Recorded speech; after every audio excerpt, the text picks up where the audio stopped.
Okay, welcome to this video, the Shalebridge Cradle. Its dark secrets exposed. Okay.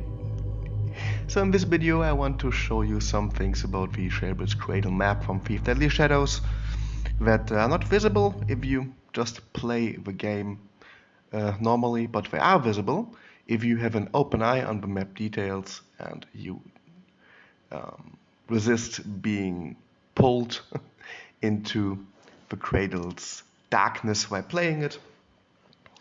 And to make it easier for you to see all the little details that are hidden in the map, and some of these things actually cannot be seen if you just play the game, I use a program called Loot Hunter, thanks to the good guys from the Through the Looking Glass forums. Thanks a lot for your help, guys. And it allows me to fly through the map, to fly through walls, and I'm going to show you what is hidden, and you will see that there's plenty hidden in the map that is quite interesting to see.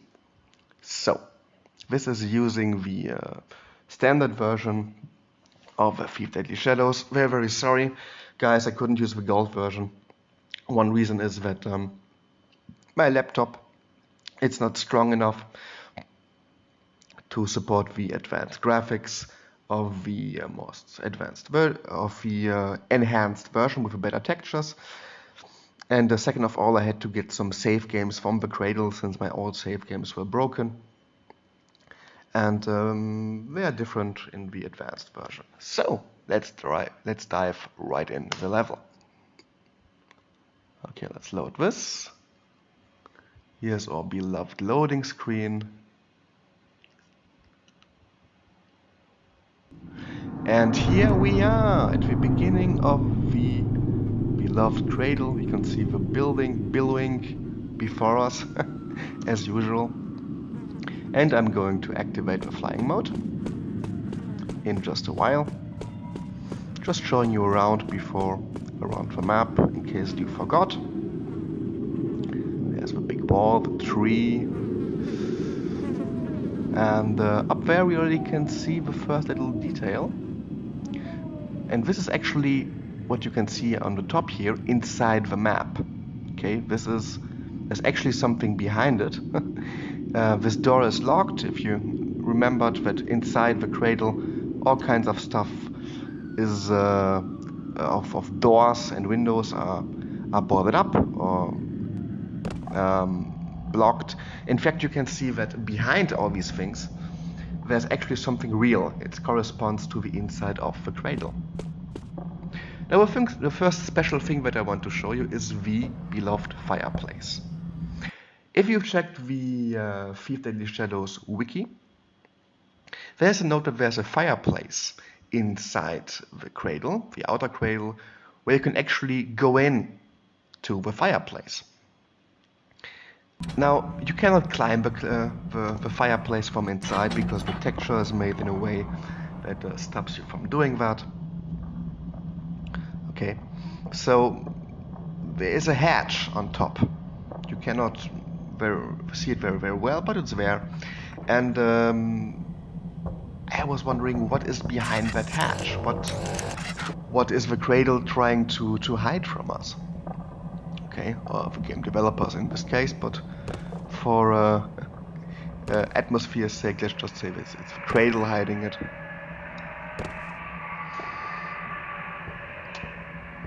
Yeah, well, it turns out that this fireplace actually opens to the roof of the cradle. And it's very, very real, as we can see.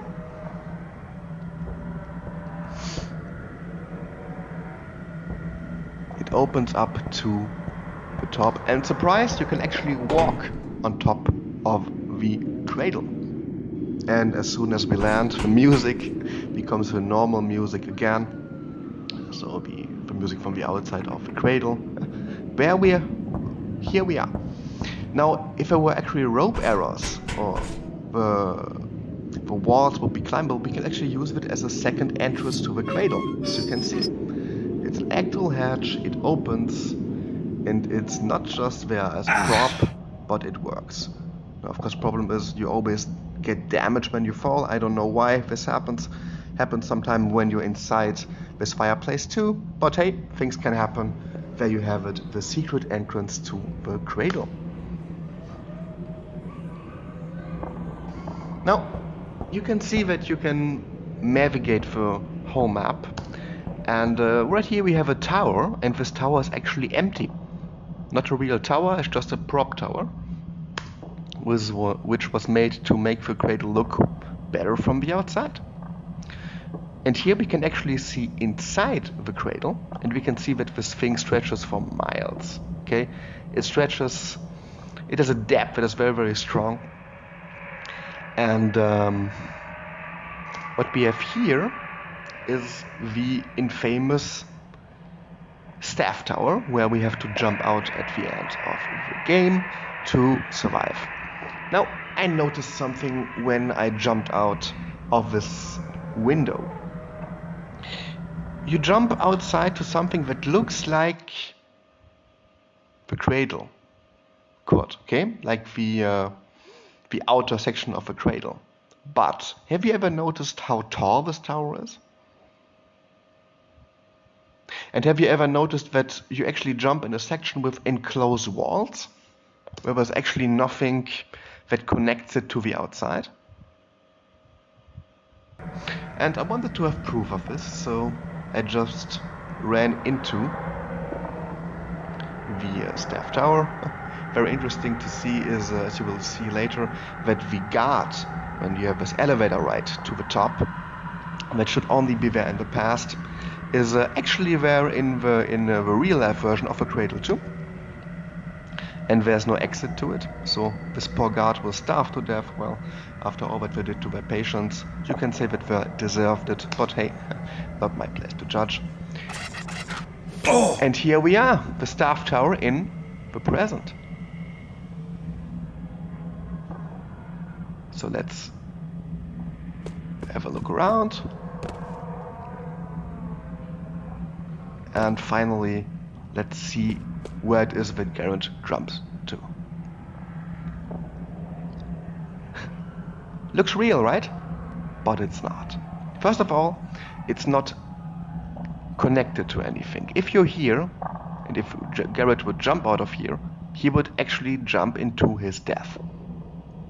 No exit, no windows, no wall that is climbable, absolutely nothing to see here.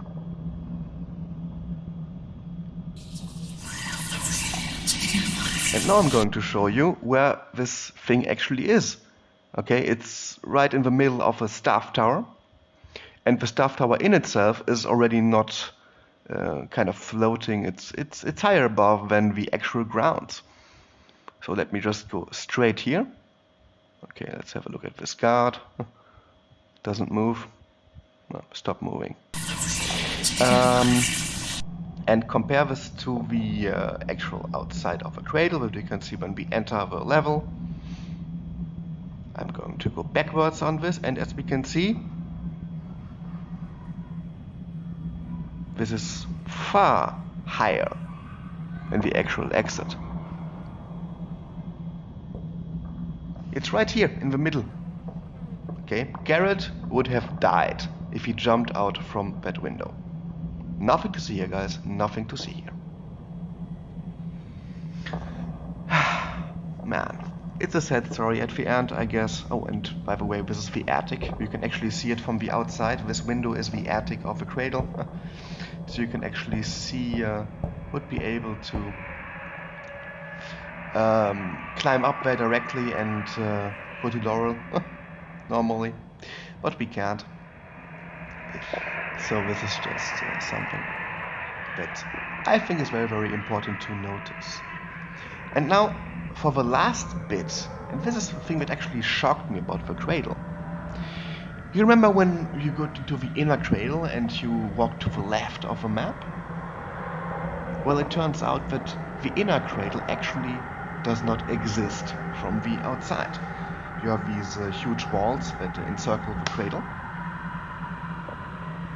And as soon as you enter the inner cradle,